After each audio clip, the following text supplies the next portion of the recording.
So firstly, I'd just like to thank Shannon and Dean for that lovely welcome to country here. It's always just really heartwarming for Indigenous people to be welcomed onto country by traditional owners and those people whose lands that we've come to meet here on today. It's a real privilege for me to be here on the unceded lands of the Turrbal and Yagara people, and I pay my respects to elders and other knowledge holders and to the broader Aboriginal and Torres Strait Islander communities in and around Brisbane and those here today, and particularly my colleague, Dr. Sandra Phillips, who I noted walked in there today, so it's really lovely to see some friendly locals whom I know. I'd also like to thank Axel and Jonathan and the rest of the committee for the invitation to speak here today. I also felt a little bit out of sorts because I never saw myself as an internet researcher or a communications technology or media person. I'm a sociologist, and I'm also a professor of Indigenous studies. But I think that I have a few things to share with you this evening that I hope that you will find interesting. So first, just a little bit about me. I come from a long line of Indigenous women from South Australia, but I was born on Dharawal country in Wollongong, where I still live today. And it's one of the most beautiful places that you could ever visit on Earth, I feel. I'd also like to acknowledge the Warramadagal people of the Darug Nation, of whom I have the privilege of working on their country at Macquarie University. I have spoken quite publicly about the name Macquarie, and I did suggest that we change that name to the University of Pemulwuy, of which I received endless death threats from the Australian public. We're still working on that one. So before I begin today, I just want to really talk about and signpost really the structural factors that can render Indigenous groups less likely to make use of the internet, perpetuating what has widely been described as the digital divide in the Australian context. These include various areas. So low rates of digital literacy and information and communication technology ownership, remoteness of communities, low rates of English literacy, the cost of technologies, which is exacerbated often by remoteness, and the cost of satellite internet access, and the cost of prepaid data. These are real issues for many of our community. So for some of our communities across the whole Australia, access to the internet is a relatively new experience. Some communities have only actually gained access this year, which is pretty incredible for some of us to imagine. Many Indigenous people across all geographical locations in Australia, including urban settings, do not have internet in their homes. They rely on mobile technologies such as mobile phones and prepaid data. And this is especially the case for accessing social media platforms, which is fairly popular. So mobile technologies have changed the look of the digital divide, of course, but it still exists for many. And only just recently we were asked to speak to community and speak to elders about the kinds of things that young people are getting up to on social media platforms because they're unaware how to navigate those sites. So in terms of not only access, but also literacy in that space, we have a long way to go. But today I'm going to talk a little bit about the Indigenous people who are avid social media users, which is mostly my area of research. So for the past 6 years, I've been enabled to research in this area, which has been really a fantastic journey for my career. I was lucky enough to get an Australian Research Council grant when I first became an academic 7 years ago today. Not today, 7 years ago now, this year, not precisely this day. At first I was actually really shocked that the government would give me money to hang out on Facebook and do things like that. So it was really awesome, and I focused on Aboriginal identity and community online. And that was kind of like when social media was becoming the thing. And nowadays it's like, so what, everyone is on there. Then my second grant, which I was very fortunate enough to be awarded, was to look at help seeking and help giving on social media. So how Indigenous people engage with social media platforms in terms of help seeking for a range of things, which include all sorts of activities, not just for health, well-being, but for fun, for seeking love, for having, access to jobs, education. Social media has become a really important everyday activity for us. So that's really what I will talk about. So we have always been and always used technology for our own ends, our own systems, for connectivity and for cultural, social and political interactions, as well as for our own pleasure. Well, that's when it's afforded, when we're afforded access, that is. For some of us, we don't. The conference blurb states that the 2019 Association of Internet Researchers, and I'm very pleased to say this is my very first time here at this, at a conference like this, and I'm very, very excited about the lineup in the next few days. There's some really super interesting presentations, and I'm very much grateful that I was invited to be here. So the conference blurb says, it invites contributions that explore the question of whether we can still have or how we might regain trust in the system. In a world of unscrupulous actors and dubious data, which I really love those two kind of things together, how can we know what and whom to trust? Indeed, how might we change the system itself, rethinking, redesigning, rebuilding, repurposing it to provide a more trustworthy experience for a broader, more diverse and more inclusive community of internet users? So for me, I'm thinking about Indigenous people.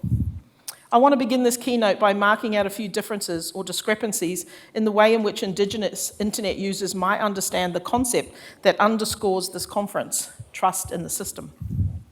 So let me begin by looking closely at the phrase itself.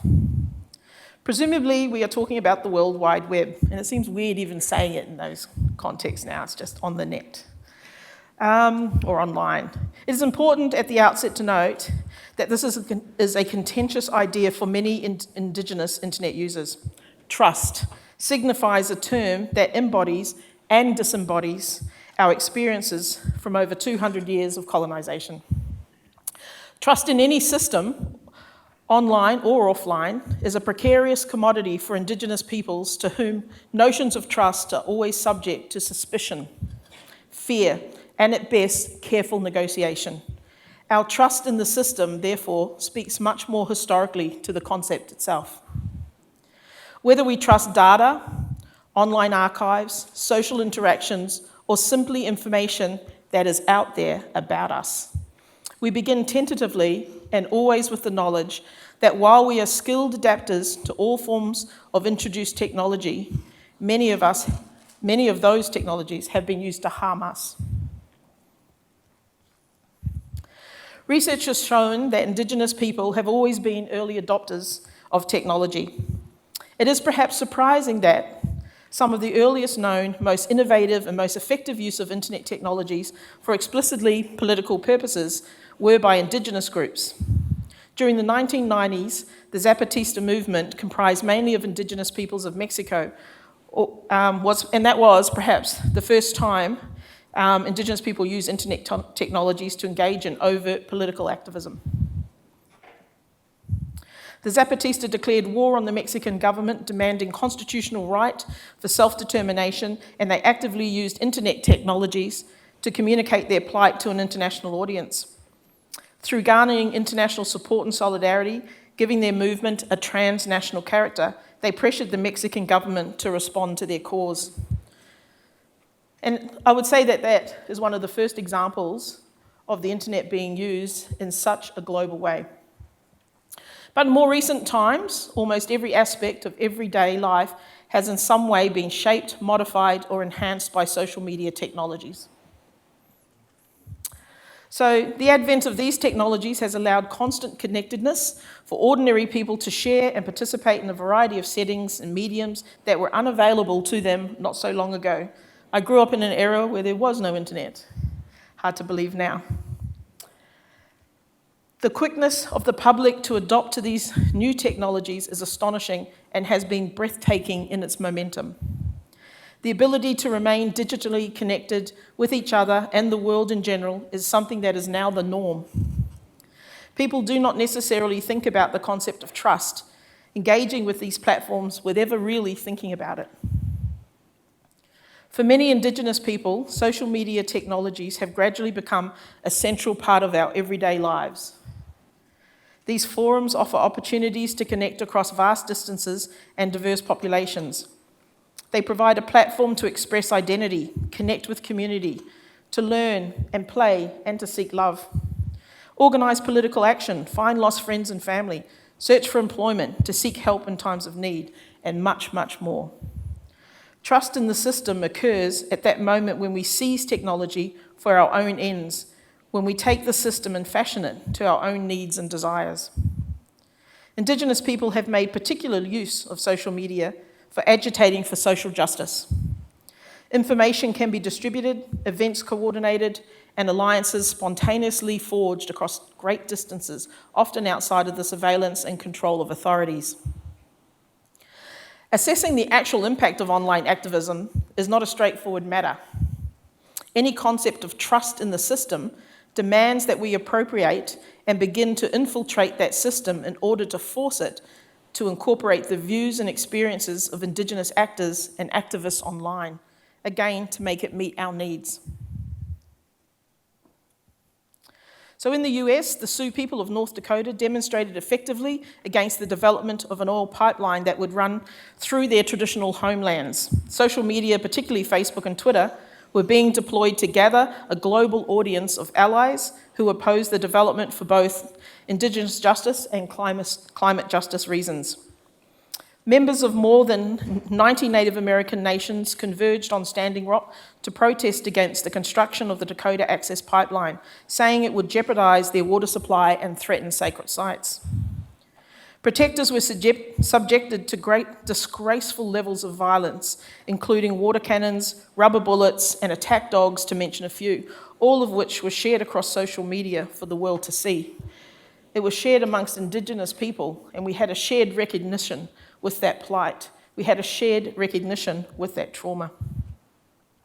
Protectors on the site became concerned that authorities were monitoring their online presence and keeping track of who was signing into the camp via official social media pages. At one point, a Facebook post was shared that stated, "The Morton County Sheriff's Department has been using Facebook check-ins to find out who is at Standing Rock in order to target them in attempts to disrupt the prayer camps." And so, water protectors are calling on everyone to check in at Standing Rock to overwhelm and confuse them. On that day, over 1 million people responded, all signing into the camp. While numbers of virtual supporters does not equate to bodies on the ground, it does demonstrate the usefulness of the internet to gain high levels of support. And I'm unsure what was the effectiveness of that action, but it did demonstrate that people were listening across the world. Indigenous people from all over the world signed into that camp that day to show their support and solidarity. So in Australia, a movement against the forced closure of Aboriginal communities was focused by the hashtag SOS Black Australia, Save Our Souls, Black Australia, in what has been described as the perfect storm. Aboriginal people and communities had had enough of the repeated failure of successive governments to act in the best interest of Australia's First People. Tired of the racism, the bigotry, oppression and genocide, Aboriginal people began a historic social media-driven campaign. The catalyst that set the campaign in motion was when the Western Australian State Premier, Colin Barnett, who you can see on the screen, announced that he would close up to 150 Aboriginal communities in remote locations, saying that the state could no longer afford to pay for essential services like electricity and water. But we know in Australia that the state and the government can pay for communities in very remote locations as long as they're non-Indigenous. The campaign began with a group of Aboriginal women from the Kimberley, which is in Western Australia at the top for all our visitors. They were making plans on Facebook to hold a rally. Over the evening, the thread gained momentum, with many others joining in. One of those people that joined in was Aboriginal activist Sam Cook. Sam created the Facebook page, stopped the forced closure of Aboriginal communities, and they hoped to gain at least 1,000 likes.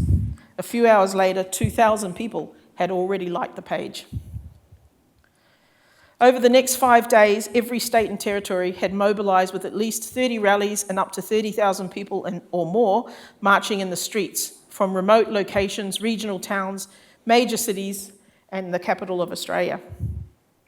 A virtual protest raged online with international celebrity endorsements coming from the likes of Bianca Jagger, Hugh Jackman, Russell Crowe, among many others. Aboriginal and other Australian artists and athletes used their public profiles to call for support. And so in less than 30 days, SOS Black Australia stopped the forced closure of Aboriginal communities, created a social media platform with a reach almost the size of Perth, the fourth capital city in Australia. On April 10, 2016, the cities of Melbourne and Sydney shut down to hold rallies, sit-ins and cultural celebrations, showing how strong the Aboriginal continuum is in contemporary times and how good we are at using social media. The following day, April 11, the mainstream Herald Sun, poo to them, which had largely ignored the efforts, ran a headline, "Selfish rabble shut the city," in relation to the Melbourne protests. So rather than be agitated by this, the community fought back online, initiating hashtag selfish rabble on Twitter. In less than 1 hour, it had trended to number 1 on the Australian Twitter feed. It beat some footy game that was on at the time.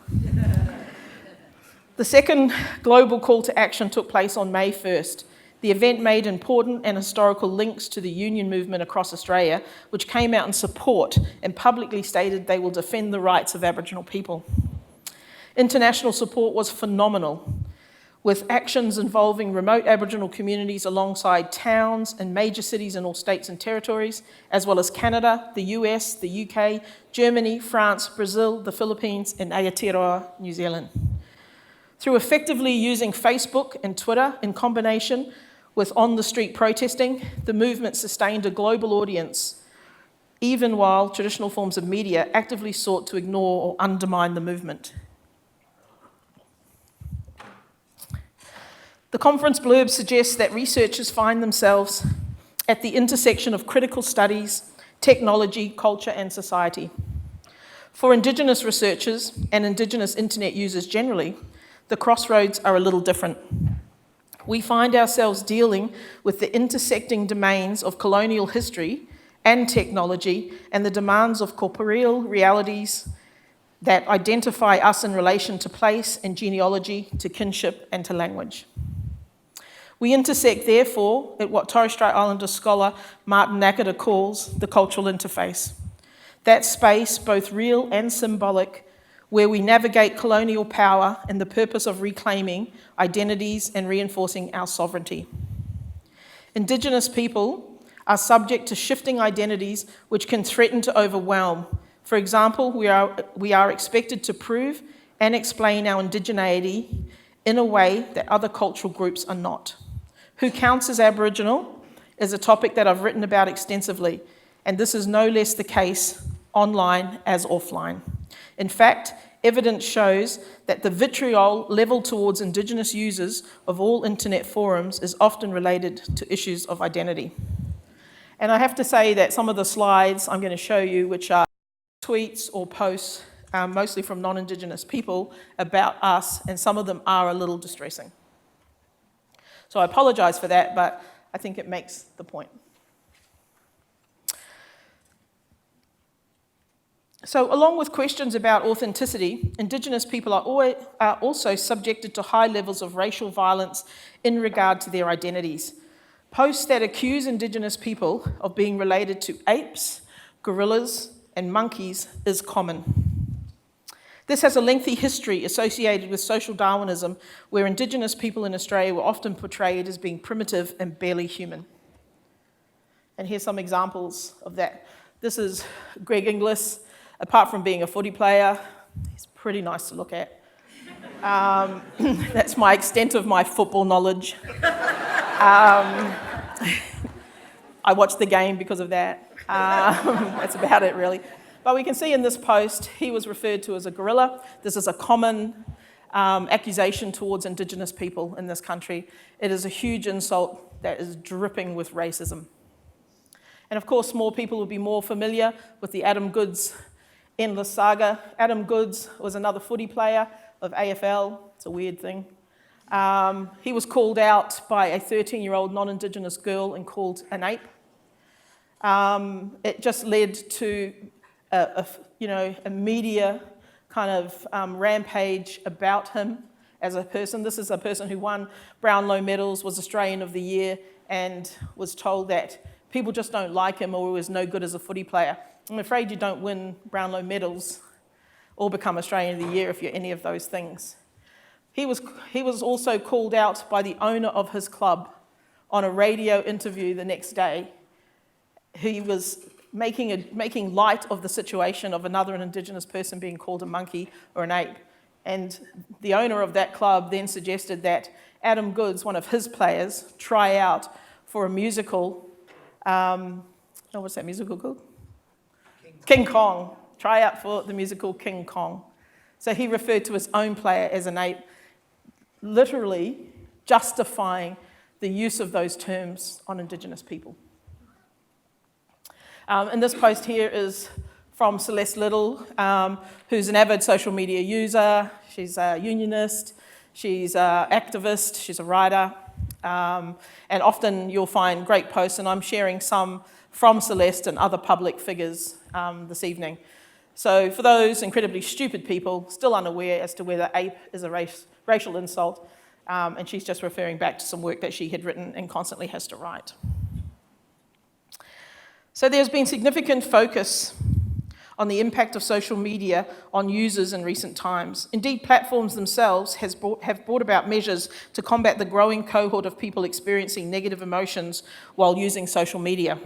For example, Facebook and Instagram users won't be able to see the number of likes, reactions, and video views on other people's posts. There are also provisions in place where violent and unacceptable content can be reported and removed. Individuals who post racist and violent content can have their accounts suspended if found to have breached the standards that are determined by the platforms themselves. This is supposed to give social media users a sense that these platforms care about users and that they can be trusted to put our best interests forward. This is not necessarily the case, and certainly not the case for Indigenous people using these platforms. On a recent visit to one of these corporations who had invited us there to get a better understanding of the issues for Indigenous people online, we asked them how many Indigenous staff did they have. They have none. But we were assured that they were doing everything they could to include diversity into their workplace. So we're very pleased to hear that. Without any Indigenous staff, I wonder how they might determine what is racist or violent towards us. For example, calling someone an ape would not necessarily breach any standards, but for us, it's a loaded term that has a history drenched in racism.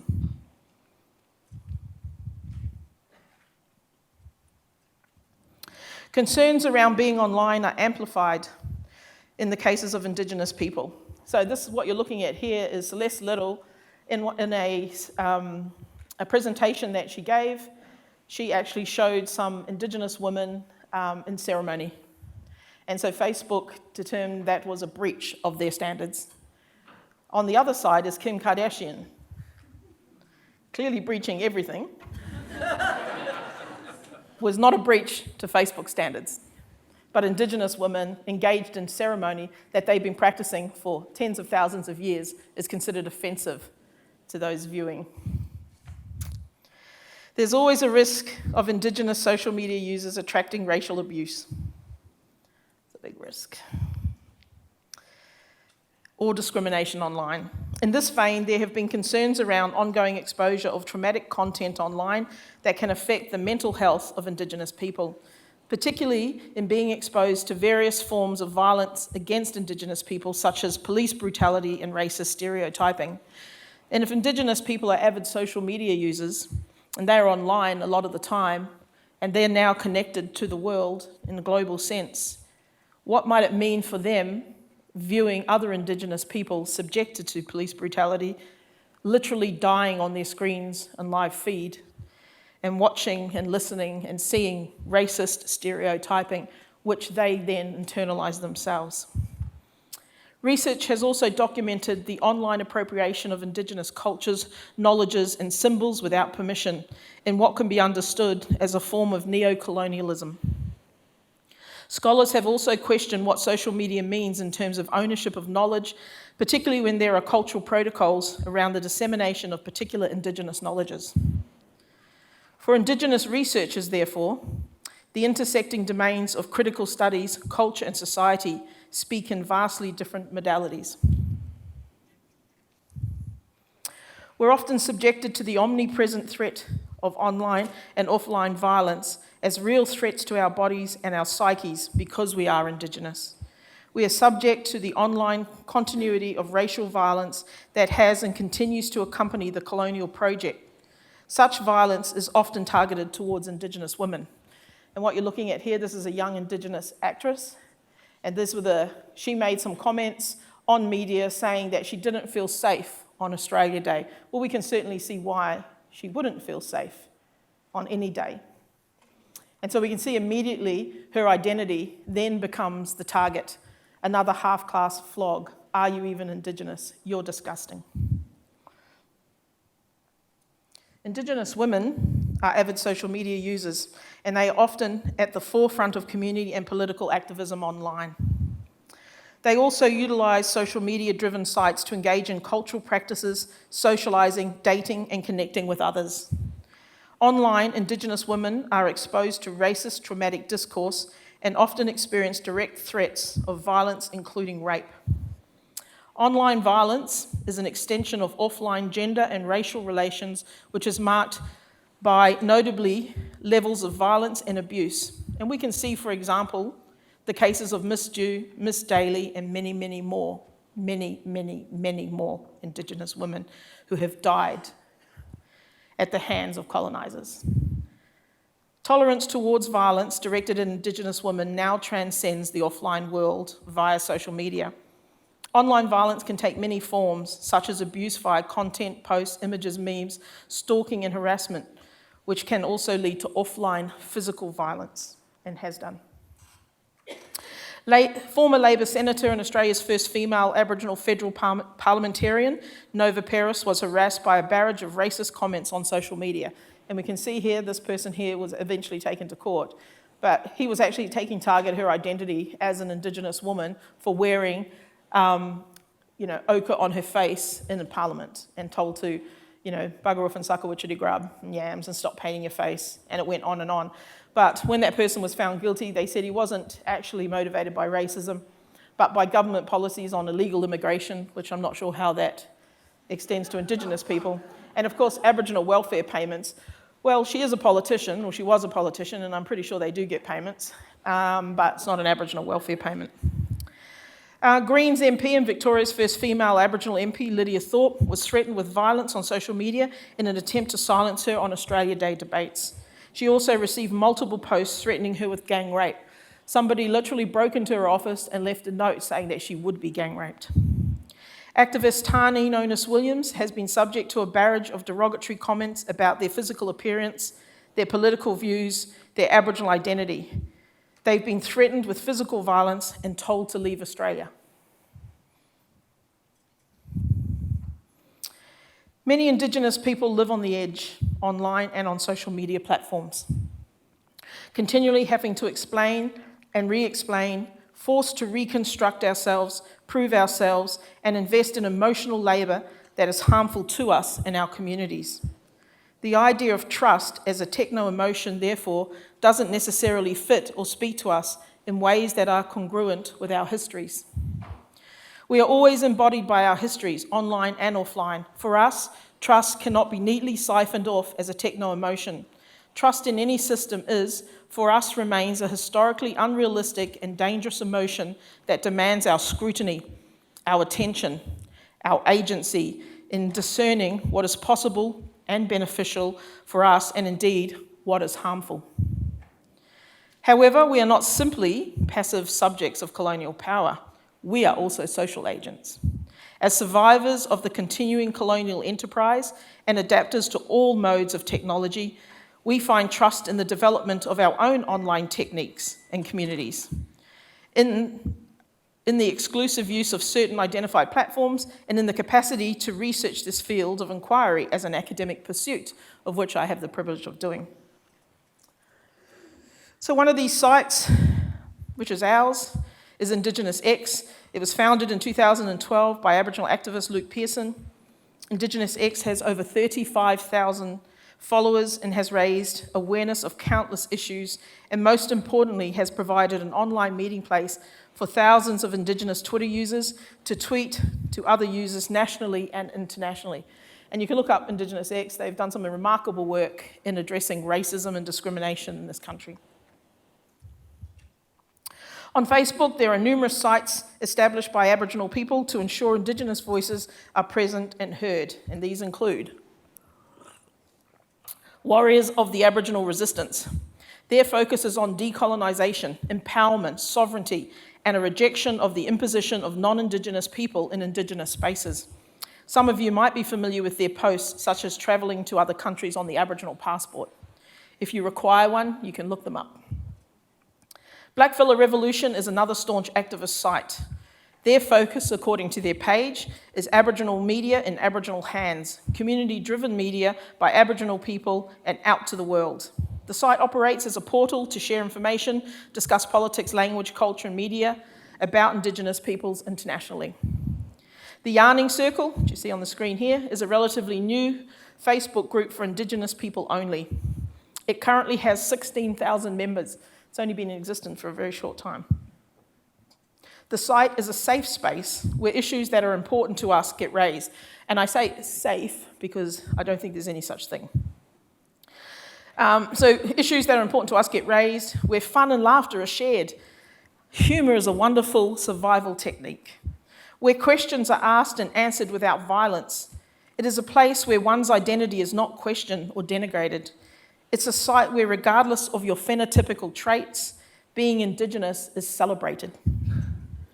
Having established some of the different modes of understanding that make meaning for us in the phrase trust in the system, I can now begin to reimagine trust as an ethical facet of online activity that is built on a framework of Indigenous epistemologies. So trust, what is it? There's a wealth of scholarly work written on trust from a Western sociological and philosophical perspective. For example, the philosophy of trust, a quite recent addition to the contributions from various standpoints, begins by stating that trust is central to our social lives. A fair assessment of trust, one could agree. Without some level of trust, we have no assurance of the positive aspects of human behaviour. The centrality of trust to social harmony and to positive social relations is undoubtedly important to the well-being of any social setting. The various contributions of this work call on the so-called greats of Western thought, usually male thinkers, to consider how trust functions as a tenet or practice for human relations through cooperation, mutuality, equitability, and equitable power relations, I should say. The aim here is not to disparage white philosophy and knowledge systems that have informed Western epistemology. On the contrary, it's to bring to the fore so we can understand the other less known and understood ways of being and knowing that have served Indigenous people for eons as mechanisms for survival and continues to do so.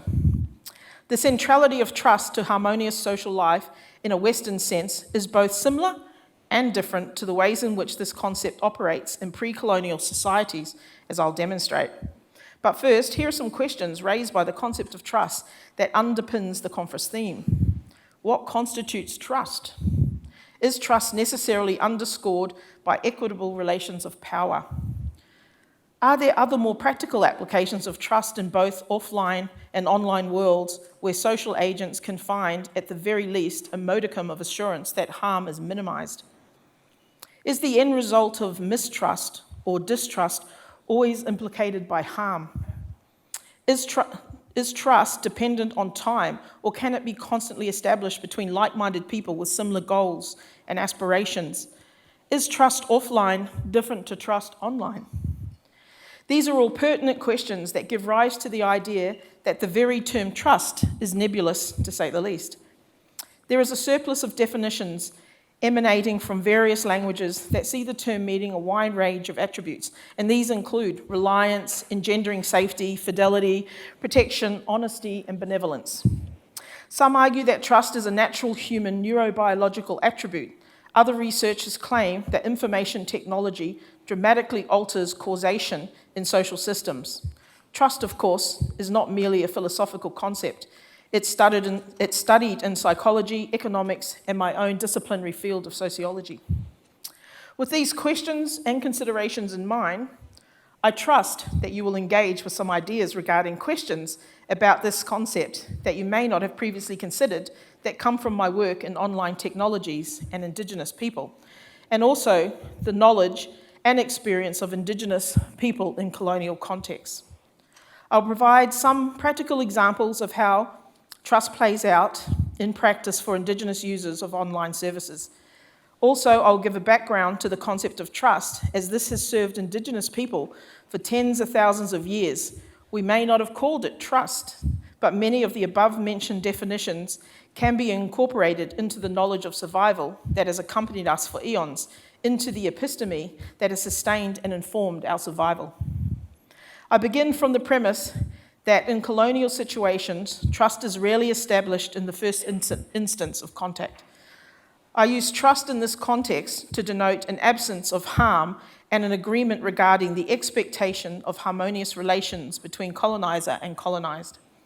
If trust is manifest at the point of contact, it is inevitably destroyed through the establishment of asymmetrical power relations always grounded in the belief of white supremacy.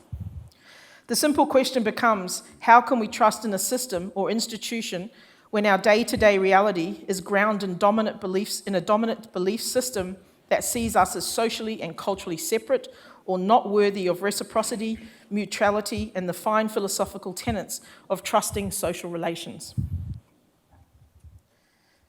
What you're looking at on the screen here comes from some social media posts about some thefts in Western Australia. And so the result of these posts, which target Indigenous youth, was the running down death of a young 14-year-old Indigenous kid. These hateful posts were written about us, written about our children. They called people to take up arms. In one post, people were actually asked, did they have any military training? People were sought to hunt down our children. Some condolences given to the driver. This conference invites us to think about how we can reconfigure trust in online systems of social interaction. It states that trust in the government is an option only for the privileged and undermined by the rise of populist and partisan regimes. Immediately, trust becomes ensconced in a framework of inequitable power. The problem for Indigenous internet users is that they are engaging in an already in situ asymmetrical power relation based on white supremacy and perceived cultural inferiority of a colonized people. That is to say, the ideological fact of existing power inequity that is embedded into all colonial systems of power is further complicated by another layer of inequity emanating from indigeneity itself, as this is constructed by the colonizers. So how do we begin to conceptualize trust in such a labyrinth of mistrust? And what you're looking at here is Sean, who's a comedian, Aboriginal comedian, puts up a lovely post of an Indigenous kid getting some moves on in Alice Springs. And you can see there for yourself the comments that followed.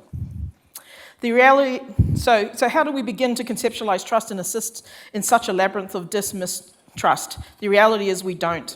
Like all users of technology, we just get in there and use the platforms and forums and adapt to all new techno applications, devising them for our own use, remaking them so we can avoid distrust and mistrust, and develop trust in our own systems, in our own creativity, and our own ways of being. What you're looking at there was, comes from some dating sites where Indigenous people are engaged in looking for love, seeking partnerships, seeking hookups. On one side, you see this guy, Dean, who puts on his profile, don't swipe right if you're an abo, it won't work and neither will you. On the other side is a response from somebody seeking a hookup or a relationship once they realise the young person is an Indigenous person. We strategically deploy the technology available to us and find innovative ways of minimising the harm and the danger implicit in many of these sites that comprise online forums. In this process of remaking, we seize the means of production and recreate it to our own needs. This is another one for an Aboriginal woman who was using Tinder. Facebook and Twitter, for example, although useful for connecting Indigenous peoples and groups, is what could be described as a hotbed for racist sentiment aimed at Aboriginal people. Despite the sporadic shutdowns of site, there's still specific pages and profiles created to users that allow users to discriminate and abuse us. Indigenous people are abused for a range of transgressions, not least of which is our proclivity to live in the past, an expression we find mind-boggling in its racist sentiment and its denial and ignorance of the colonial project per se. It is the case that we are often treated to hostile demands to get on with it or get over it, and are often questioned about claims of Aboriginality by those endorsing the settler state and all it stands for. There are countless examples of Indigenous social media users who self-censor or are reluctant to identify, or who are regularly exposed to racist abuse, as some of these statements from users in our recent study testify. Participants in this study explained that the way in which they mitigate or avoid racist encounters online was by not identifying as Indigenous at all. While social media can at times be a site of care and support, a clearing in which Indigenous altering becomes possible, it can also be a site of violent encounters between Indigenous and settler peoples. Social media is also a space in which settlers seek to establish their sovereignty, their possessiveness, a topic Professor Aileen Morton-Robinson has written about extensively, and just recently in this very room at the IATSIS conference. And as the above accounts demonstrate, the logic of elimination is clearly at play in many of these encounters. Getting constantly slammed by racist abuse, being told to stop bringing up the past, or being told that they're not really Indigenous, are a myriad discursive practices through which settler logic of elimination can be effected online. By this, I'm suggesting that this kind of violence is a continuity of the violence that has informed many of the acts of attempted genocide in this country and also around the world. The above are but a smattering of examples of the ways in which concepts of trust is absent from our daily online activities. I have mentioned Indigenous epistemologies as a force where survival depends on trust. You might ask, how is trust in this knowledge system different? Well, let me explain. For tens of thousands of years, trust has been underscored by the following propositions. Trust in our elders to pass on knowledge that would ensure survival. Trust in our kinship relations that would ensure a tried and true system of social organisation. Trust in our law, which ensured the regulation of behaviour and belief and established mores, punishments where necessary, and adherence to an overarching system of social coherence and cohesiveness. Trust in our capacity for pleasure, for fun, for enjoyment, for humour, and for cultural production in its many forms, and the necessity for these to ensure good health and longevity. Trust in our economies, where trades facilitated the distribution of resources and was not grounded in competition, profits, or the right to property ownership. One's country was a collective resource that demanded stewardship from all of its members, something that the Australian government and perhaps those around the world could learn from.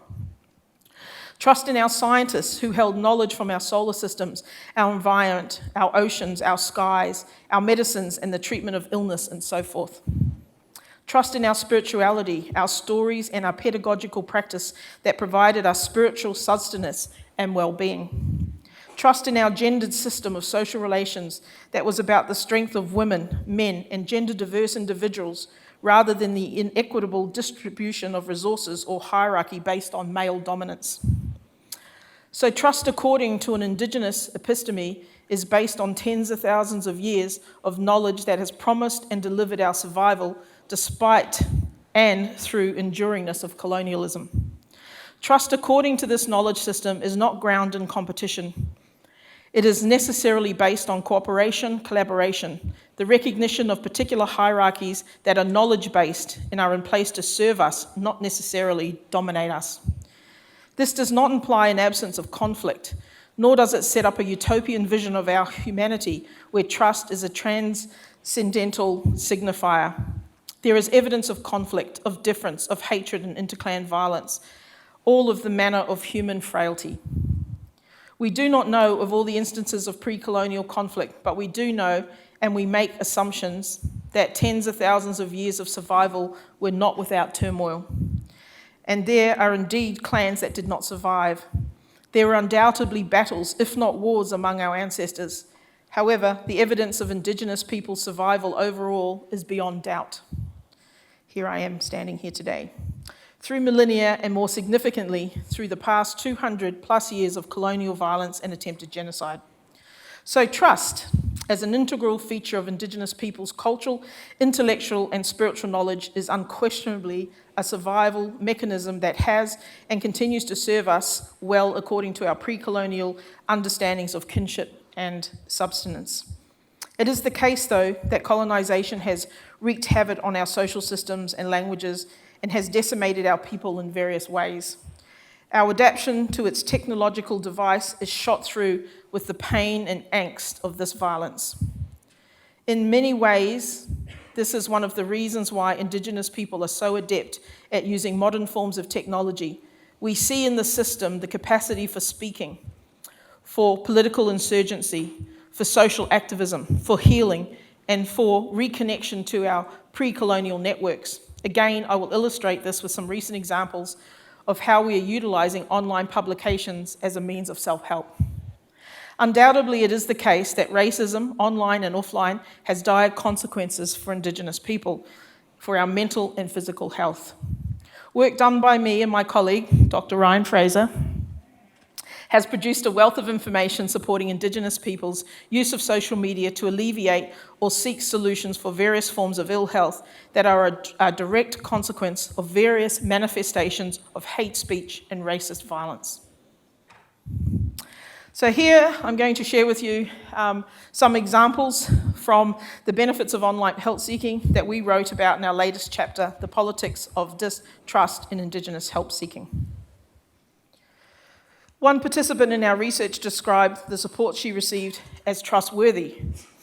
Another young female participant who lived in a relatively remote community that largely lacked the health services of larger towns explained she joined a Facebook group for people who experience anxiety. For her, it offered a space where she could connect with others who share her experiences and find useful resources. Participants also described reaching out directly to their Facebook friends in times of stress and need. One young woman described putting up a status update in the hopes of getting a supportive response, engaging in what has elsewhere been described as emotional disclosure. What we encounter in all research carried out relating to Indigenous people and social media is firstly an attempt to sidestep mistrust or distrust, and secondly an attempt to establish trust among ourselves for our own use and our own benefit. So returning to the conference theme of trust in the system, I note the invitation to explore the question of whether we still have or how we might regain trust in the system, and I'm just going to say this again because I love it, in a world of unscrupulous actors and dubious data. So I commend the opportunity to reimagine a more diverse approach to the online system of communication that now governs our daily lives. I also note that for Indigenous users, it's not so much an issue of changing the system to make it more inclusive or less racist or harmful, although this is a worthy endeavour. Rather, as I've argued and demonstrated, our interest lies in seizing the opportunity to create ourselves a system of trust. In many ways, as the subject and objects of racial violence, both online and offline, we need a form of separatism online at this early juncture, whereby trust in the system is heavily weighted towards Indigenous people and their allies, that small group of supporters who are content to just listen to what we have to say.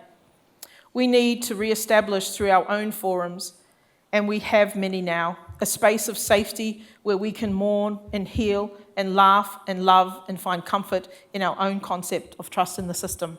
Thank you.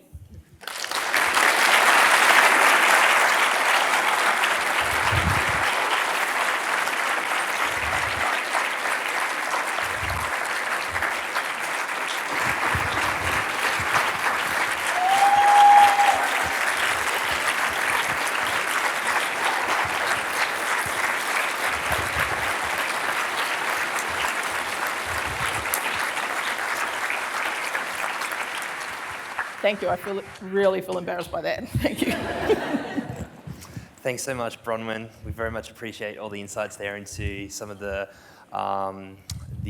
insights into Indigenous folk and the use of social media. We do have a significant amount of time available to us for some questions and answers, and I'm sure there's a significant amount of questions from our audience out here. We've got a couple of roving microphones walking around with our microphone. I just wanted to comment too. I just really love this. This is so pretty. Isn't it beautiful? What a lovely gesture. Fantastic. So can I open up the floor for the first question?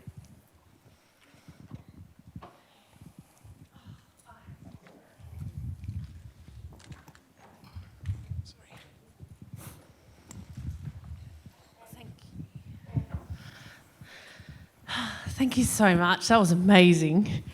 I have a question about social media and the photographs, imagery and death, and the Indigenous cultural links to not showing imagery, and wondered if you have come across anything interesting on that level in your research. Thank you. Great question. Ryan and I previously published a paper on death and dying on social media, where we talked specifically about the use of images. And so what we find across the country is there are various rules, protocols, taboos, etc. around death and dying. And in different places, you will find stricter or more lenient ways in which people express somebody's imminent death, dying, funeral, and then, of course, memorialising the person who's passed. And so some of the research demonstrated that even in some of the more remote locations, that people were now hanging pictures of people who had died in their homes, which was something wasn't previously done either. I mean, like all things, culture is always living, and so is ours, and so it's always changing and adapting. So what we see now on social media is Indigenous people will post up the death of a loved one or a community member, and it's a way of also reaching out across the country to people who are now dispersed for various reasons, whether it's forced removal or moving for work, learning, teaching, love, whatever, to reconnect back, and so that they find out that somebody has died and find invitations to funerals via social media. In some instances, I've seen funerals being actually filmed in some way, but they'd be more public ones. So when a significant Indigenous person dies, of course, there's lots of media interest, and we do see those shared. So we see shifting and changing, but we see a lot of conflict in our own communities around that. So we see, people who are really social media savvy, who are on there and want to express their feelings and emotions, which is what people do on social media, even if we don't want to hear it. So they want to, tell people that they're sad that somebody has passed. And then we have older people who feel really distressed about seeing that. And I know in a personal experience, my friend's mother was killed in Wollongong, and I knew about it on Facebook before he knew and before he called me to tell me. And so those kinds of things are really, really dangerous for us. So I guess in some ways we haven't had local, national, global even dialogues around how we include our cultural protocols and knowledges in online spaces. We haven't had that chance as a group of people, even across Australia, to think about what's next for us. And some of our communities don't have that kind of digital literacy to understand what's going on social media, and that it is in every part of every day for many people. So people are online constantly, for 5-8 hours a day. And so some older people are not really understanding that, or for people who reject technology in that way. So we have a long way to go in that space. So I guess there's no short answer other than it does cause conflict, but it does happen, and it will probably continue to happen.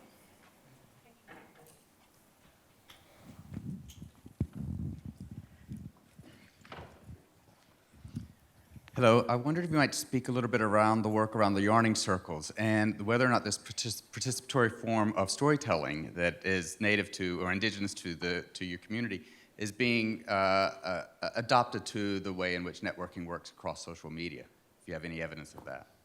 So, sorry, could you just... The Yawning circles and the narrative storytelling processes that you've written about before. Yep. Is this occurring now in and across social media? Yeah, absolutely, and I think that's probably demonstrated by that group being called the Yawning Circle. So it is a way, and we do see that constant sharing of histories, knowledges, and also just, broadly discussions about what's important to us. But it often takes place in those closed groups because we have a very real fear of being exposed, as I've demonstrated, is real.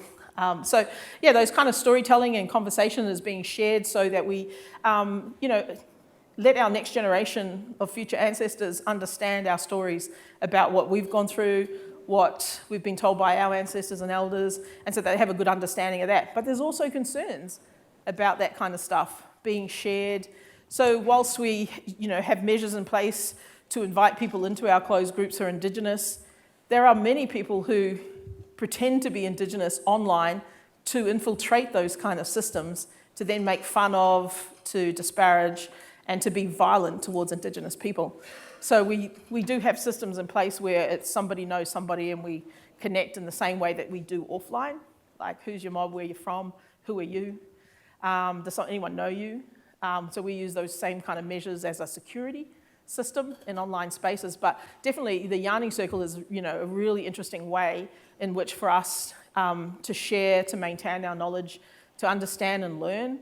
And I also find that Indigenous people who have been dislocated from their identity and culture for various reasons use social media as a way to learn about how to be Indigenous also, and how to find the right protocols, the way of speaking about ourselves, and how to understand a more national identity of being what it means to be Indigenous. So those kind of conversations take place too. Can I? Yep. Thanks, Bronwyn. I'm just going to ask a question about network structures. So a lot of the social media platforms you've talked about have what I would describe as a very flat kind of network structure. I mean, like I follow you on Twitter, you follow me back.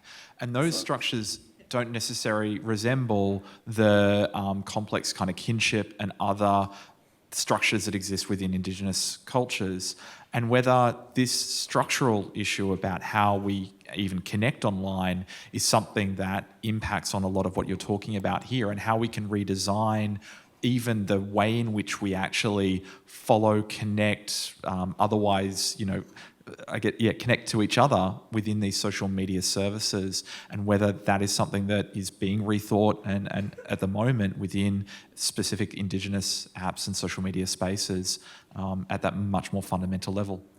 I'm not sure if those conversations are taking place, but I do know that there have been attempts to create spaces that were just Indigenous to alleviate some of the danger, and so that we can connect in a particular way. So the National Centre for Indigenous Excellence attempted this some years ago, but I think that they were years before this could happen. So now people are exhausted with social media, and some people are tiring from that kind of stuff, so looking for other places. So an Indigenous specific space could actually work in more now than it could before. But we do use those systems to connect to kinship. So on Facebook, while a lot of young non-Indigenous people get off Facebook, they call it mum and dad book and think it's really boring. A lot of Indigenous kids are actually using Facebook and staying on there to connect with grandparents, great-grandparents who are online, and they use the Facebook system to connect kinship, so who's your family? And so they actually map their kinship in that way. And I know that many Indigenous people who were disconnected have been using Facebook sites, such as mission sites for particular missions, or reserves, where they'll all connect and able to find each other back using social media. So those kind of networks of kinship are working, and in the sort of underground way, they continue. But I agree that we need to think about things that are more beneficial to us and safe. And I'm glad I follow you back, because that would be embarrassing. Hi, Bronwyn. Over here. I'm glad you raised some of the issues there around generational differences, and I'm interested if you have any more insights into generational gaps, particularly if you've seen in your research processes of mentoring, whether that's peer-to-peer mentoring, friendship that happens in that sense, that kind of supportive network community, but also that intergenerational mentoring, whether that's happening and how that works. I think it is happening, but I think a lot more needs to be sort of done in that space. So I see, some of the people we interviewed were up to 70 years old. who were connected to their grandchildren and the like. So I think it really is more a family kind of situation more than a national push or even a local push to engage. I mean, some of the ludicrous stuff that happens around older people getting online that this government rolls out. We have a student, actually I think she came to one of our events, but she's not from our institution, and her research was looking at engaging older people online. And so the funny thing was that is you get all these older people to come, because I think I'm old now, older people to come to like community centres and things to show them how to get online, but the actual flyers and stuff to help them get online, they have to go online to be able to sign up for it. And so that kind of really stupid stuff continues to happen. So I think for us it's about how we care for our family and our older people in our families and getting them connected. And I think that the invent of the kind of mobile technology has helped. So computers were a really confusing thing to try and navigate, but iPads and tablets and the like are much easier for older people to, you can set up, and I know for my own mother who's just has difficulties with technology, I probably say much more unkind things, is an iPad is perfect because it has apps. She can just click on it, we sign her in and leave it signed in, because she forgets her password is the same forever, but forgets it every time. But signed in, so then she's able to connect with her grandchildren and great-grandchildren on Facebook particularly. Twitter scares a lot of people, and it can be a scary prospect, I guess. I mean, it's certainly a violent space, fast-moving, and for Indigenous people. I mean, I've been, on Twitter. My very first time on Twitter was when Luke Pearson asked me to take over Indigenous X for a week. I didn't even know what Twitter was. I was like, okay. And he said, yeah, you've got to tweet for a week, all week. And I was like, what? Like, all week? So I literally did that, so fast-paced that he ended up writing an article about how manic that was because I had tweeted more than anyone because I thought he meant like literally tweet all day. And so I did, all day, tweeted on there like a maniac. But it was a good introduction to how Twitter works. But over the time I've been, had a go at by the likes of Bolt. I wear that as a brownie badge, getting to be on his shit list. Yes. Joe Hildebrand, another, idiot. Always good to tackle on Twitter. But it can be exhausting. Tackling not only these sort of like loose cannons, but just the everyday racism as you've seen. It can be exhausting too. So intergenerationally, we have to care for some of our elders too, who have grown up in very traumatic times in this country, who are now going to be online being subject to that kind of violence over and over again. So not only our young people, all of us actually, but some of our older people too, that's worrying. Yeah. Hello. Okay, thank you, Professor. Besides social media and political activism, is there a trust issue that prevents Aboriginal people to benefit from other advantages of digital technology? I'm thinking of mobile health and financial improvement. So yes, is there any issue, trust issue, and how can we deal with that? Because today we're talking about digitization, digital life. So probably we need to think about, beside all these problems, all those challenges that you describe here, is there any chance to kind of bridge the gap? And I'm talking about the other benefits of the internet. Yeah, it's a bit of a scary thing at this moment in time. Around things like banking and engaging in those kinds of things is difficult for some Indigenous people in some places, who don't have access, but also the lower levels of digital literacy in some spaces, and even in urban settings, like I was talking about my mother as well, who has no clue about online, don't trust it, and rightly so, I guess. And so unless we build up some level of trust in how those systems work, I think we have a long way to go. I mean, in general, a lot of Indigenous people don't trust institutions or anything that has a government stamp. That in itself is a worry, for us, because we wonder what they're up to. So we don't have trust in those systems, so I guess it's going to be difficult for us to just blindly use online systems for our finances, etc. And in some parts of this country, Indigenous people are largely ignored And there's still the hope by this government and governments before, and probably governments to come, that we will vanish. And I know I did a research project with some people on the south coast of New South Wales around superannuation, for example, and the people in that community had little understanding of what super was, even though we are quickly moving to a system where if you don't have super or have an understanding of it, you are going to be on the street. You are going to live in such poverty that we haven't seen yet. And yet, this group of people had such a little understanding. They thought it was some sort of payment that employers took off them. They had no idea around how it works. And to tell the truth, I probably don't myself much know how that works.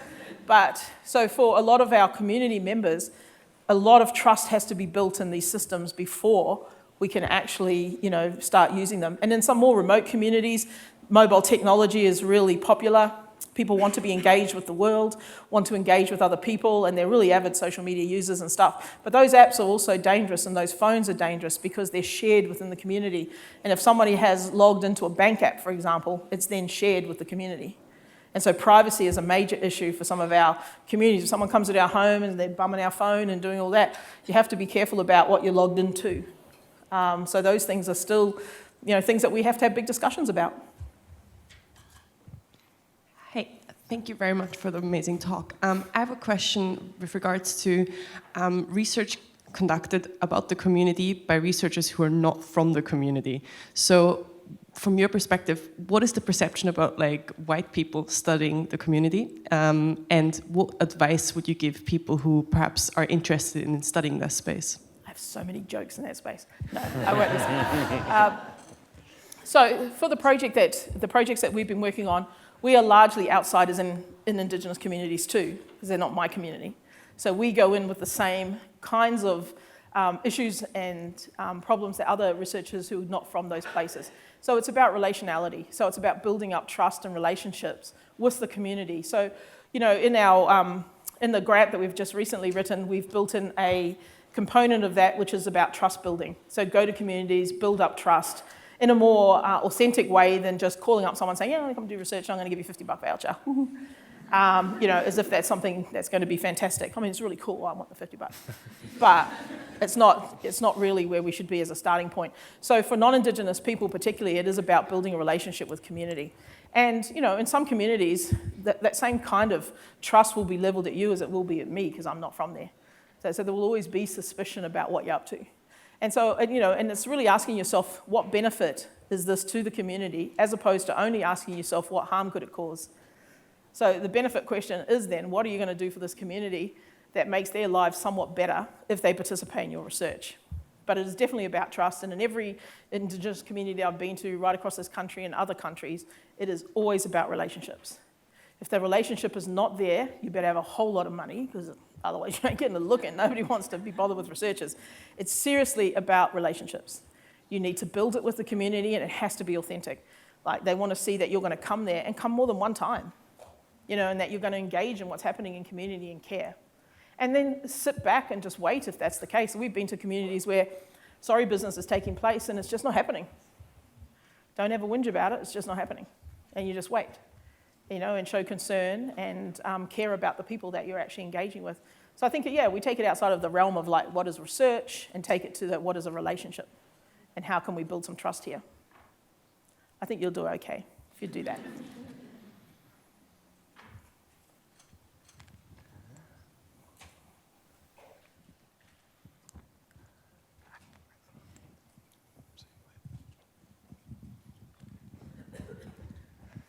Hi, thank you, Bronwyn. I'm very interested in the idea of trust within the communities and the communities that you're researching. You talked a little bit about the years and all this time of trust within the communities and the things that the community trust in. But I'm also kind of wondering from my personal experiences being in groups which are closed, like you talked about the Yawning circle to stay safe. And there has been experiences where people from your own community either end up trolling you or turn on you and things. And I'm wondering whether you've encountered any kind of experiences or people who have encountered those things, and how do they manage it within their own communities? Yeah, so that does happen. And what we find is Indigenous women are targeted sometimes by Indigenous men. And there are a few trolls out there we like to make fun of, and they rightly deserve it. So I guess that what I've seen Indigenous women do, who are pretty staunch and are pretty used to being targeted for all sorts of things. So what I've seen on Twitter particularly, and on Facebook, I have to say, is the calling out of those men. Like, we'll call them out, even name them, share their posts, and shame them for what they do, because they should be ashamed. So any Indigenous man who trolls an Indigenous woman should be very ashamed of themselves in this, contemporary world that we live in, very ashamed. And so we'll call them out on it. But it does take its toll. So not only are you being targeted by non-Indigenous people outside of your community, you're being targeted by people within your community.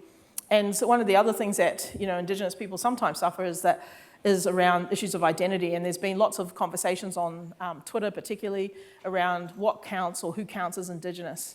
And my perspective on all that is that we need to show a little bit more kindness in that space to ourselves as well, because there's a lot of healing that needs to be done. And many of us are under barrage of violent attacks from non-Indigenous people, so we don't need to be doing it to ourselves. There are a couple of blokes, like Anthony Dillon for one, who I think sees it as his lifelong duty to denigrate other Indigenous people, and will constantly do that and troll Indigenous women. And I think they do it for some sort of thrill. I'm not sure. It's a little deranged, if you ask me.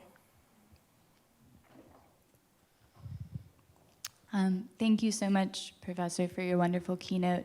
I'm wondering about sort of the connection between the local and the global in virtual spaces, and the sort of potential that social media has to create these global solidarity movements for Indigenous rights. And I'm wondering if sort of these global movements for Indigenous rights, if you see that influencing the way that Indigenous Australians sort of conceptualize their Indigenous identities or their political activism. Yeah, it's really interesting, and it is happening. And the examples that I shared around the North Dakota pipeline, but of course SOS Black Australia and others. So we are actually engaged as global citizens, and we are actually, connected in that space, and that's, largely because of social media and the like. So for us, it actually really empowers some of our political activism. But what it does, and most importantly, it stops media ignoring us, and it stops the violence that's perpetrated against us being unnoticed. So how long ago would it have been that we wouldn't know that closing down of Indigenous communities in remote locations in Western Australia wouldn't even be a blip on the radar? Now the world knows about it. A call for action was called and responded to. In Hawaii, so, Mauna Kea, who knew of this place? Who knew of the circumstances of what this place means to Indigenous people? So social media has allowed us to now have global cousins, which is fantastic, to be connected. So indigeneity in that sense is a global identity that we all hold because of our right and our connection to pre-colonial communities, but our place here in the world. So yeah, we can actually support each other now. But like I said, that's a double-edged sword because we share the trauma. So watching other Indigenous people being mowed down is horrific because you know that at any given time, that could be you. And that could be your people. As we've seen, it is our people. So there's that double-edged sword. But definitely, that sense of global connectivity is a wonderful and empowering thing, and know that you can do a call to the world and the world will listen. That is something that is mighty powerful in a world where media ignores anything of importance to us and certainly ignores the death of our people by unlawful means. Social media and us, our self-publication, doesn't allow it. So it's pretty powerful for us.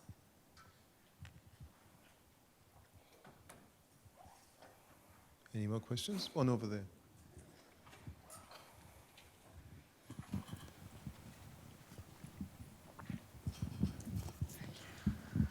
Thank you so much, Professor Carlson.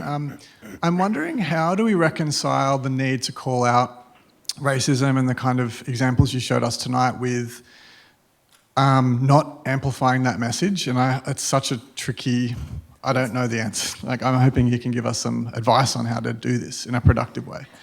I mean, for a lot of Indigenous people, calling it out takes that emotional toll also. And I see that our supporters would have that same kind of toll. So, I really advocate for the block, delete, F off, whatever. When I get sent emails and stuff, I publish them and tell everyone to contact them. Contact this douchebag. Go for it. But it does take its toll on you, and it can be dangerous because it can lead to offline violence, so we do have to be really, really careful. So, for us, we just have to be like, what is our investment going to be in this? So if it's tackling institutions, then as a collective on social media, we can do that. If it's tackling one racist douchebag, block it. Because it's just not worth your time and energy, because you're not going to change people who are racist or hateful, because that's who they are, and they're never going to change, no matter how much you plead your case. And I say this to young kids, to don't engage in it, because it just rips away at your soul. And then you will find that 1,000 more of their like-minded folk will join them. So don't do it, block, delete. But on a national scale, call out the media and do it as a collective for sure. But don't, investing in something and being angry takes too much from you. Be knowledgeable. Work out, why is this racist? What's the history? What's the background? Because nobody can ever say anything to you if you have knowledge. You know it, you understand it. And I think that's the power of some of the examples I've given with Celeste Little, Claire Coleman, and a few others, is that these are knowledgeable people who understand the system and can speak back to it. So yeah, get knowledgeable. Don't just be like, you're a racist. Because one of the things I found in Australia, probably in the world too, but in Australia, white folk, they don't really care about the action of it, but call them a racist, that upsets them more than anything. Yeah, it's like, you're racist, haha, and then they just crumble. Their world is ended. So it's like, too much energy for that nonsense. It really is. And so one of the things I like to do is indigenize spaces. So I'm constantly putting up posts which are, look at the cool shit we're doing. Look how great we are. Look at our cool young people. Look at our cool old people. Look how cool we are. And I think that kind of gives some balance there, because you'll get a whole lot more shares when you put up something that says, hey, look how cool we are and look what we're doing, than tackling some racist douchebag. Hi, thank you again. I'm going to build from Brady's question. I have a hypothetical question for you. You've shown, some of the amazing opportunities that social media can afford Indigenous populations, communities, but also all the hate that it can sustain and generate as well. And I was wondering, if you had the power to pull the plug on social media today, would you do it? I would. Yeah. I totally would. I think it's a cesspool. And I'm a real advocate for, meeting people. Conferences are great for that. Talking to people, getting to know people. But then again, I would be really sad at what we would lose, because this country would go ahead and ignore us at every aspect. So yeah, certain parts of it, sure, pull the plug. Or maybe I could pull the plug on people I identify, which I quite like the idea of having that power. You're out. I think you should have to prove that you're a decent human to be able to have the privilege of speaking so openly to the world. So that would knock a few of them out. Hello. So you had spoken about briefly about how in pre-colonialism there was a different economic mode of production, essentially, that was less based on exploitation. I was wondering if there is then a concern about commodification, particularly from outside groups of Indigenous cultures based on their content online, and how that's negotiated like today, essentially?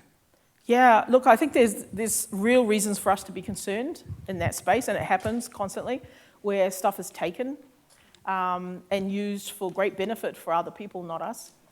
I'm not sure how we stop that, because we want people to engage in this global space as well. But we need to, put in measures where people and their knowledge and their production is safe. But that's not happening. There's very few rules and laws around collective knowledges and ownerships in Australian law that would protect us. It's all based on the individual right. So that doesn't protect us. So yeah, I'm not sure how that's going to look, but those are definitely conversations that need to be had. Maybe some of our deadly lawyers, and there are many of them, could maybe think about that a bit more. It's probably outside my field of expertise.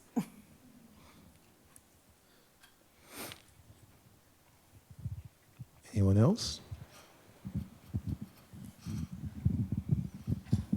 Following on that particular line, I was wondering if you could speak to some of the challenges of of trying to formalise knowledge that's been oral previously. So at Curtin, working with the Noongar community, we had a project trying to set up a Noongarpedia, so a Noongar language version of some of the Wikipedia.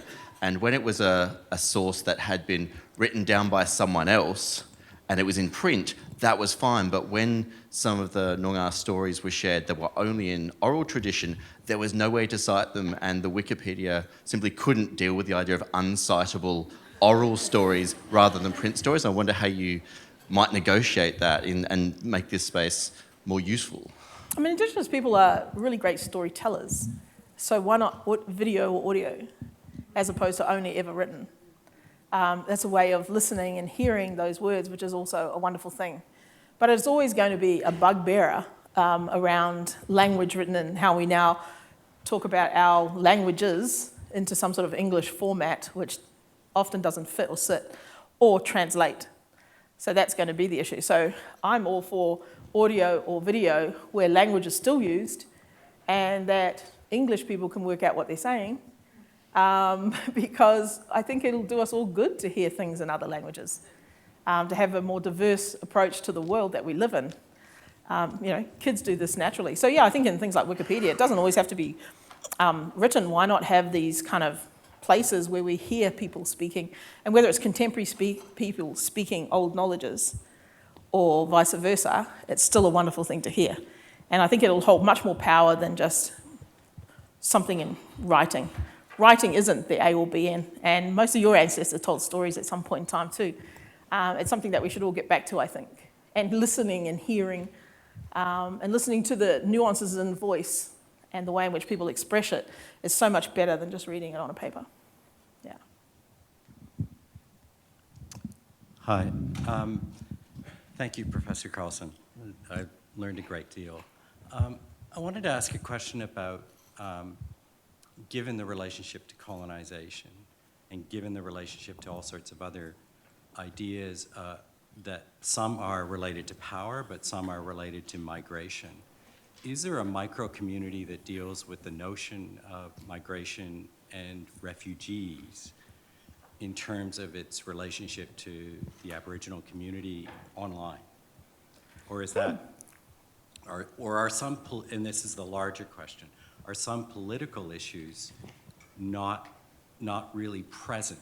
So would there be a discussion about Hong Kong right now, or Tiananmen Square, or would there be a sense that there has to also be a relationship between, yes, other Aboriginal communities, but is there another kind of structure in this highly migrating world that we live in?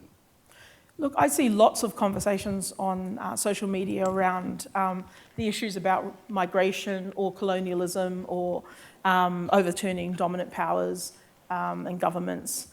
You know, Celeste writes about this stuff a lot. You know, she's all for smash the system, and we're all there with her.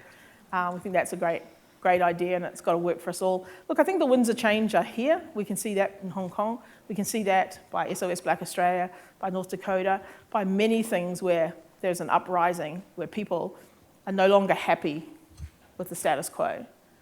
People are not benefiting from a system that is destroying not only our planet, but our souls every day when we're marching to work, 40, 60 hours a week.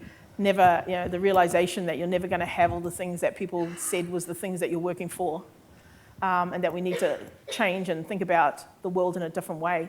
And I think Indigenous knowledges hold the key to those things. So when I said before that, country required a stewardship from all of us, everyone who's on here, and that doesn't happen. People don't give back to country anymore. They just take from it, and we see that. And we see our governments overturning Indigenous knowledges for the rights of mining companies, even though they know it will wreak havoc on some of our most beautiful natural resources. It doesn't matter because it's all about the mighty dollar. So Indigenous people are, we're really global, we're connected to those kinds of things because we see the same patterns. Colonialism works in a particular way and it's all about power. And so we see that taking place even when it's not about Indigenous people. Those same kind of systems oppressing masses works and operates for non-Indigenous folk too. It only works to benefit this many people.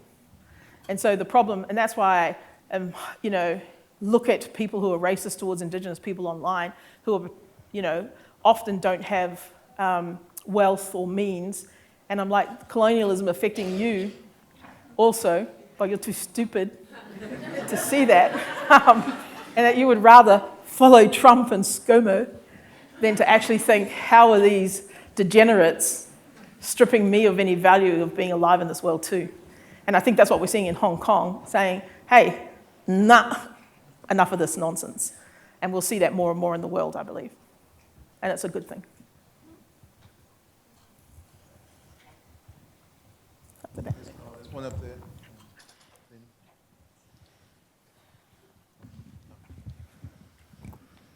Hello, I'm Felix Mönch from Hamburg, Leibniz Institute for Media Research. I have a question, like when you said before that you give the recommendation to kids, for example, not to deal with those racist douchebags. Maybe I have to say, like, I have a black sister, so I'm kind of grew up in an interracial family, also if you can't see it. So, but at the same time, I have the luxury that I can interact with racist douchebags and they listen to my arguments. So it's hard to formulate the question, actually. Do you think you can educate racists out of racism? Ooh, that's a big like, hard are task. they too stupid, or? Well, because I mean that was a theme. And, yeah. I think you can. I think there are some people that are infected by racism to such extent they're a lost cause. But I do think, and as an educator myself, I go into lectures with first-year Indigenous, with students who are mostly non-Indigenous, and some of those hold some really, views about Indigenous people that they've learned from their families and from community and from media, etc. Do Indigenous studies, it could be because they have to, because they're going to be teachers or whatever. So we have an opportunity there to craft a world that they can vision themselves as being agents of change. And so our job then is to not let them walk away just being mad and saying, ugh, I knew they were all like that, or feeling sad or bad about being part of the colonizer's history. So we need them to then be empowered. So we need to shift their thinking. And so it's not necessarily that we target racism, but we demonstrate in what we teach how racism functions. And then they can see it in the everyday. And I know for a fact that we've had students who've walked out of there changed people, and that is great. There are some people who are beyond help. Some people who are infected with some sort of plague that they will definitely, spread that hate, like Andrew Bolt and the like. But there are everyday people who are hateful. And I know that when I suggested Pemulwuy University as an option to Macquarie, who was a murderous individual, that I received such hateful messages from the public about the idea that a university could be named after a great Indigenous warrior. Like, the idea of that rocked their world to such a magnitude that they decided I needed to die for it. Those people are beyond help, and eventually they will die. So my job is to educate the future.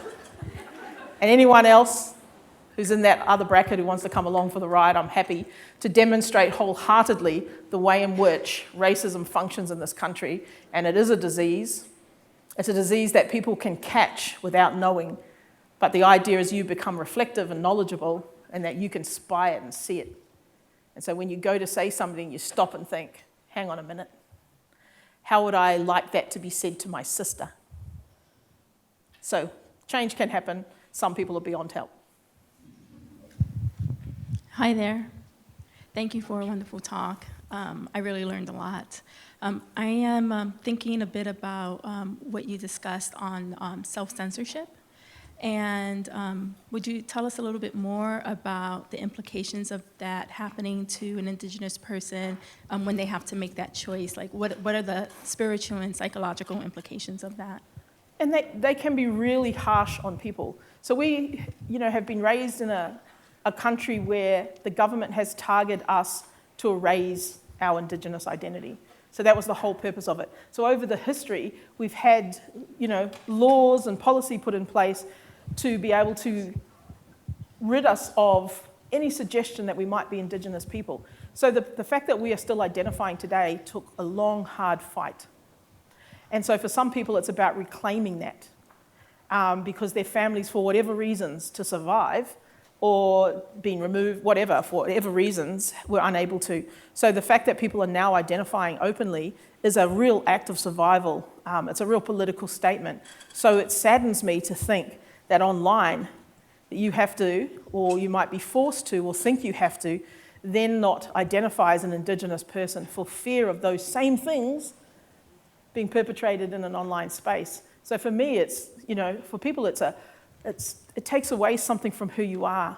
We should be able to say, I'm an Aboriginal person, I'm Indigenous, I'm black, I'm gay, I'm queer, I'm any of these things without fear that your life is at risk.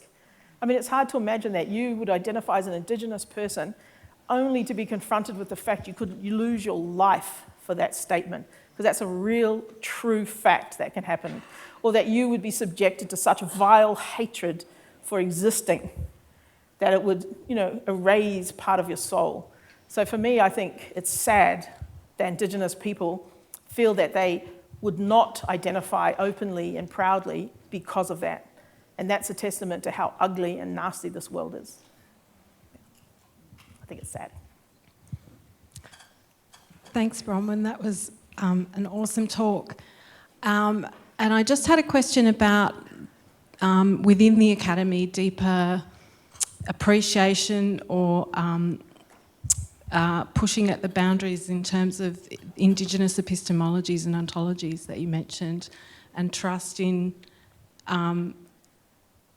Indigenous systems of knowledges and economics, law, spirituality, and if you had any comments on the next steps or pushing at the boundaries within the Academy in terms of really acknowledging those, especially in terms of the context of the push to indigenise our curriculums all over the place. Yes. Thank you. Look, I pay homage to those who came before me, and the very fact that I could be in an institution meant that somebody kicked down a door somewhere before me. And so there are many Indigenous leaders who started off our pathway into academia, and that includes Professor Aileen Morton-Robinson, Professor Marcia Langton, Professor Martin Nakata, and many, many more, who were trailblazers, who meant that we could come to universities and be able to speak about Indigenous knowledges. So I'm always a bit sceptical about indigenising the curriculum when you don't indigenize the institution. So they want us to help them indigenize the curriculum. So a lot of people, particularly in law, it's always them law people, who, whilst having and hiring no Indigenous people, want us to check out their PowerPoint slides and things to make sure it's not racist. If you're a lawyer and you don't realise it's racist, what kind of dickhead are you? Come on. Seriously. So the onus is on us then to correct your racist behaviour. Like, it's not my job. If you're a douchebag, go off and be a douche by yourself. I'm not going to call it out. But what I find is students are calling it out.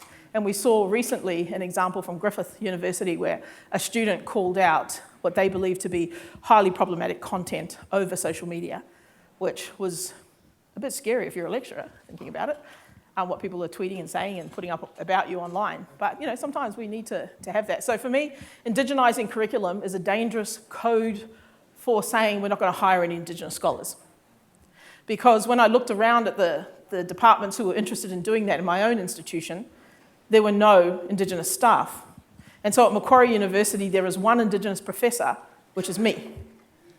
And in my department, I have an early career researcher who has just graduated, woohoo, Dr. Tristan Kennedy, and two other people who are PhD students. So in terms of our authority on campus or our ability to make change, it's really such a small level. Yet we're asked constantly to indigenize those PowerPoints, which will never happen on my watch, ever.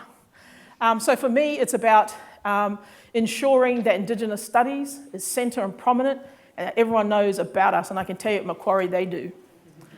So for me, it's about how can I draw in Indigenous scholars, young ECRs, HDRs, and give them enough confidence in themselves and the kind of work that they're doing, that they will stand up to anyone, regardless of the title before their name, that they will say, hey, hang on a minute, that's not right. And do that in respectful ways, of course, where appropriate. But yeah, Indigenising the curriculum, I don't know, I think it's a bit, I like the idea that there'll be more Indigenous content. But if you think about it, what it could mean. So in law, for example, because I'm picking on them, I hope there's no lawyers here, is if they were to have in their course content speaking about Indigenous people as criminal and as problematic to law, as law breakers, would constitute Indigenous content in the curriculum. So it's a worrying concern that people who have largely excluded Indigenous people are now writing Indigenous curriculum in their content. That's kind of scary. And also other disciplines who say, well, how are we going to include Indigenous curriculum? We're in, astronomy. How are you not is the question you ought to be asking. But all across all disciplines, there is no discipline that is ever taught in any institution that couldn't include Indigenous knowledges. But there is also no disciplines across all of our university campuses that couldn't include Indigenous staff. And that's where the investment should lie. I think it's a really sad day that there are so few Indigenous people with PhDs in this country, yet there are people with PhDs who can't get a job. That tells us something. And just recently on Facebook, there was a job advertised, I think it was on Twitter, an identified position advertised, but in the event that no Indigenous people apply, non-Indigenous people, as long as some Indigenous person gives them a tick, can come along and apply. Hello, it's an identified position. So I would like to see, institutions employ more Indigenous people, not just in identified positions, but right across the board. And it begins with their HR and the way in which they advertise. Because in no institutions across this country do they advertise and target Indigenous people for all jobs, which shows me the commitment from them. And on no interview panels are Indigenous people present other than on identified positions. So that tells me they don't think anyone else at the institution is going to come in contact with Indigenous people. And that's why Indigenous students come and complain to me about other disciplines and how douchebaggery some of those lecturers are, because there was no Indigenous person on that panel. So yeah, we need to Indigenize institutions by hiring Indigenous bodies. Hi, thank you for a lovely talk, and I want to commend you in particular for taking on the theme of the conference, because so often people who haven't come parachute in and give their book talk and then bail, so thank you very much for that. I'm wondering, as a non-Indigenous person, but as somebody who witnesses hate online often, what are your thoughts regarding bystander intervention and what we might do when we are seeing these things in ways that support people like you and the people of whom you're speaking? Yeah, look, I've seen a lot of bystander support, so from the people I mentioned as allies, who then will also step in, but there's this kind of fine line of stepping in and protecting Indigenous people or stepping in and supporting them. So we don't need protection because we're used to racism. What we need is for it not to exist. But we do need non-Indigenous people who will stand up and say that's not right. And we need that more and more, and we don't see that much of that on Twitter and Facebook, where non-Indigenous people will put their bodies on the line also for Indigenous people. So it's about being an accomplice, not an ally. It's about what are you going to give up. And it can be that you put yourself at risk in some ways, like even risk online, to stop this happening. Because racism affects everyone, it doesn't just affect us. So non-Indigenous people are affected and infected by racism, and so should call it out as well. And we have to begin to live a life that we want our children to be proud of us in. And that I wouldn't want my children to see that. And even if I was non-Indigenous, I wouldn't want my children to see that, so I would call it out. So yeah, I commend non-Indigenous people also, but they should also realise that the work and the labour is always at the cost of us, because no one's going to really go after you. They're going to come after us. But yeah, I commend you doing it. Unfortunately, we've run out of time for questions. I'm sure it could go on for a lot longer. Please join me in thanking Professor Bronwyn Carlson.